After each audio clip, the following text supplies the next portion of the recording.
Abdul Hamid Fanani ndio lako jina ambalo lipewa na wazazi wako bila kushirikishwa. Ndio. Wajikuta tu naitwa hivyo na kukulikataa. Lakini mwingine ameniambia anaitwa Zabibu. Ndio. Nikianza na Abdul Hamid Fanani. Hii Fanani ni jina la kwako, yani la baba yako, au Fanani hii imekujaje kwanza hapo? Tuanzie hapo kabla hatujaenda katika kile ambacho tunakwenda kukitazama siku ya leo. Kuzungumza Fanani ni kama kitu kinachoitwa kama jamu, yani jamu kama wingi wa fani. Kwa hiyo mzee wangu alikuwa alikuwa pia mpaka sasa mtu ambaye ana fani nyingi sana. Ni fani nyingi sana. Useme nielezee kidogo ndio fikiri pamoja na mwalimu wa madrasa. Kwa halali wa jina la baba yako ni jina gani? Harun. Unaitwa Abdul Hamid Harun. Sasa hii Abdul Hamid Fanani nani ndio nimetawala sana nipa mwenyewe. Nimetawala kwa yeye mzee. Kwa babako ndo anaitwa Fanani. Kutokana na harakati ambazo unazifanya.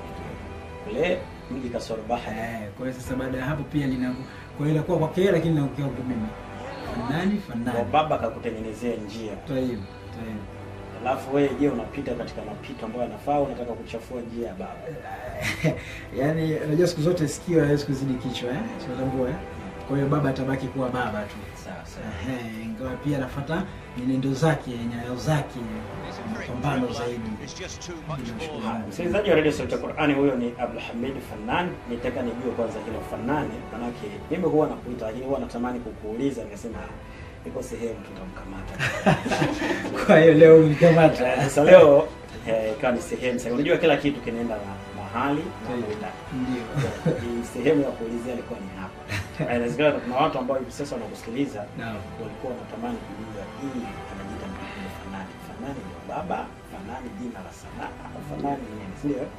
Kwa hilo umeshatuweka sawa.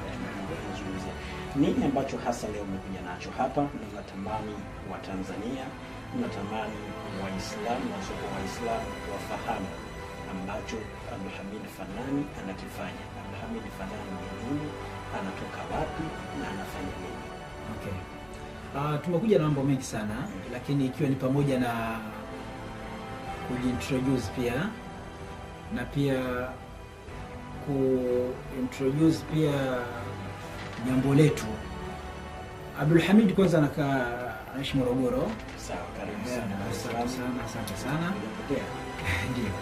Kwa hiyo kuna baadhi ya watu ambao pia huwa wakimsikia tu Abdul Hamid, na kuna wengine wanasikia tu jina pia hawajui anahusika na nini. Mimi kwanza ni mwalimu wa madrasa, lakini pia ni imam, lakini pia ni khatib, lakini pia ni muadhin. Yote katika mambo ya kifani. Ndio hapo kidogo unapata picha ya Fanani na ingia hapo.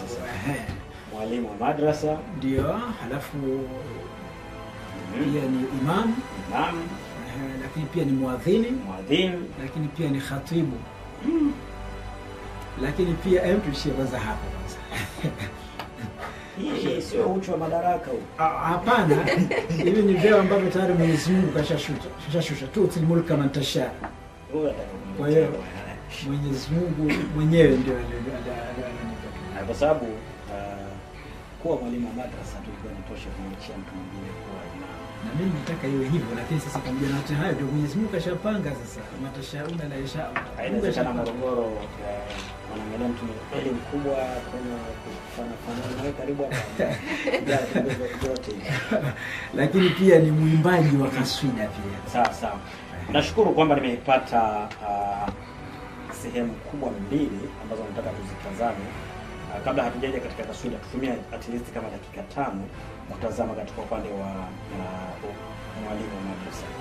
Changamoto nyingi sana zinawakumba walimu wa madrasa.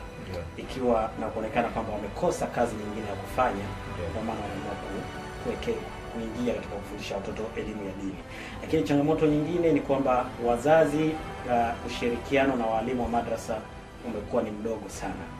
Hili katika upande wako likoje? Hilo ni kweli kwamba ushirikiano ama changamoto katika suala la walimu kweli ni kitu ambacho kikubwa sana. Tunapambana changamoto nyingi sana, na moja katika mapambano kwa upande wangu naweza kusema kwamba naweza kusema mimi, lakini kwa haya nitakayozungumza pia inawezekana pia na wengineo pia ambao wanafundisha watakuwa nayo. Moja katika changamoto sasa tunapata wanafunzi, tunafundisha wanafunzi wakishafika level fulani hivi wameshamaliza darasa la 7, yani ndio hapo ndio muda wa kusoma madrasa umekwisha tena. Kwa hiyo wao endelea na mambo ya shule ya sekula. Lakini pia mwalimu wa madrasa kumiliki mwanafunzi wake kama ambavyo mwalimu wa shule ya sekula anavyomiliki mwanafunzi, huwa inakuwa ni ngumu sana. Kwa sababu mtoto wa madrasa ukimpiga fimbo 2 tu akalia akaenda nyumbani, basi elewa kwamba huku nyuma utafuatwa na wazazi kwamba kwa nini umempiga mwanangu na umemuumiza, kwa sababu gani? Yaani tayari hajui kwamba mwalimu wa madrasa anayo haki ya kuweza kumlea huyu mtoto sawa, akafanya pia chochote limradi kipo katika mfumo wa mafundisho ndani yake.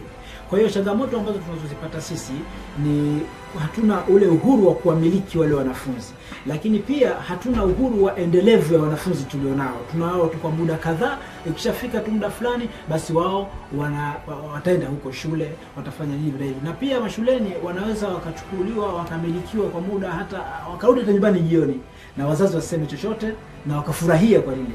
Lakini mwalimu anaweza kuchukua mwanafunzi wako ukaenda naye shuleni ama ukafanya nini kwa muda fulani, mzazi hajamuona mwalimu wa mtoto wake, basi itakuwa ni ugomvi hapo, itakuwa itoshi. Tukizungumzia katika madrasa yako ambayo unafundisha hapo, unazungumzia swala la madrasa, lakini kwenye shule za sekondari. Shuleni mwanafunzi akidaiwa ada, akifukuzwa, mzazi anafanya harakati sana kuhakikisha kwamba ile ada inailipa mtoto endelee na masomo. Madrasa mkidai ada, kumrudisha mtoto nyumbani, anaweza kuambiwa kaa tu, haina shida, waendelea kukaa. Hili umelizungumziaje katika madrasa ambayo unafundisha? Hili katika madrasa, mimi binafsi kuna muda ambao kidogo nashangazwa na hilo, lakini kuna muda mwingine sishangazi, kwa sababu na imani kabisa ikiwa mzazi adapomuona mwanae kafukuzwa kisa ada, halafu mzazi akaridhia, labda kafukuzwa kisa ada madrasa, halafu mzazi akaridhia, mimi huwa nachukua kwamba huyo mzazi bado hajaisoma dini. Yaani yeye katika makuzi yake hakuisoma dini, kujua thamani ya dini. Unajua thamani ya dini katika mfumo wa madrasa inaingia moja kwa moja huko akhera kwa Mwenyezi Mungu, ikiwa ni malipo. Na thamani ya shule pia sekula inaingia pia kidunia, kwamba sawa mtu atafanya hivyo atapata maslahi ya kidunia, ambao atakuwa na good life, atakuwa na maisha mazuri hapa duniani vizuri salama, sio? Lakini atuangalia akhera. Laiti wazazi wakiangalia akhera, basi watapata uchungu baada ya kuona mtoto kafukuzwa kisaada. Na hii ni moja katika big changamoto sana ambayo tunapambana nayo, sio? Kwamba mzazi ada pia ni ndogo. Unajua ada unazotolea kwa mwezi shilingi 1000 ama 2000, lakini bado mzazi 80 inamshinda. Ila upande wa pili kwa ada labda shilingi 10,000, 20, 30 anatoa na bado pia kwa hiyo. Kwa hiyo sasa ni kutokuwa na ufahamu wa kujua thamani ya hii elimu ya dini kwamba ina manufaa hapa, ama kuna mtu anafahamu lakini ana upuuzaji, kwa sababu elimu ya madrasa ndio inamfundisha mtoto ajue kuosha, ajue kusalia mwili wa maiti, ndio aweze mwenyewe kujitoharisha, aweze kujua kufuata katika njia ambazo zitakazompelekea moja kwa moja tiketi ya kumpeleka peponi. Ndio hii elimu ya dini, kwa sababu hata mfano ukiangalia mtu akitoweka duniani haendi kuoshwa labda sijui na mwalimu sio labda utamuosha kwa Kiingereza ama jiografia ama hapana, ndio utamuosha kupitia yale mafundisho ya Qur'ani. Nirudi katika wazo ambalo huwa linanizunguka kila siku kichwani mwangu. Ni kwa nini kusiwe kuna mfumo rasmi kwamba haya masomo mengine kama hesabu, jiografia, chemistry, biology yapatikane pale madrasa, ili mwanafunzi akija madrasa anajua kwamba atapata elimu zote. Sawa, atajifundisha elimu ya dini, lakini pia atajifundisha elimu ya sekula kama kawaida. Wanafanya hivyo kwa sababu huku wanaona labda kuna vitu ambavyo wanatamani kuvifahamu lakini hawavipati. Kwa nini msirasimishe hili jambo kwamba masomo yote yanapatikana pale, kwamba mwanafunzi akiingia pale anapata elimu zote? Itakuwa ni rahisi sana huyu mwanafunzi baada ya kumaliza darasa la 7 asikukimbie, asiondoke, kwa sababu anajua kwamba akimaliza hapo ataendelea na masomo mengine pale pale. Hiyo sio chemistry anaitaka yeye, biology anaitaka yeye, physics anaitaka yeye, ataipata pale, lakini pia elimu ya dini anaitaka ataipata pale.